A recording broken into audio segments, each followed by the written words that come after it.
साथ तू तो छोड़ दिलू साथ, दूसर के हूँ लेके आई तोहरा घर बारा।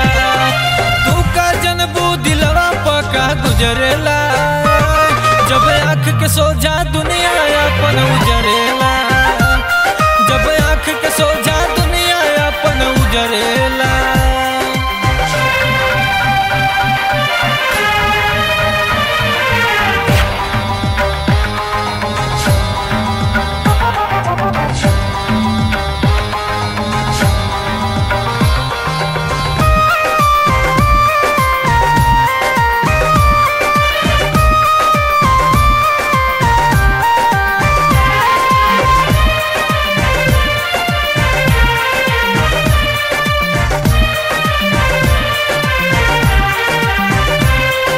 साथ जिए के वादा रहे याद करा, एक दगा हमके ना बर्बाद करा।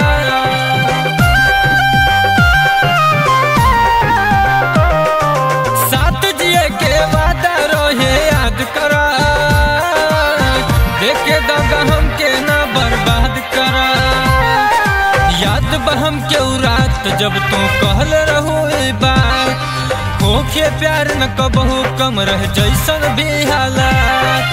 बात से अपना ऐसे भी क्यों करेला, जब आँख के सोझा दुनिया अपन उजरेला, जब आँख के सोझा दुनिया अपन उजरेला।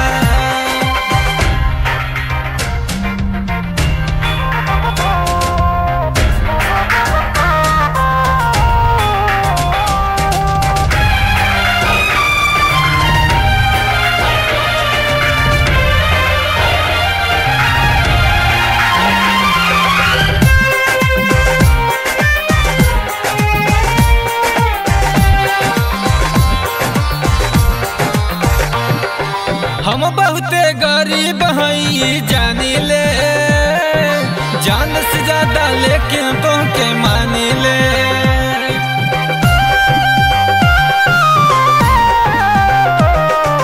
हम बहुते गरीब हई जानी ले, जान से ज्यादा लेकिन तोहके मानी ले।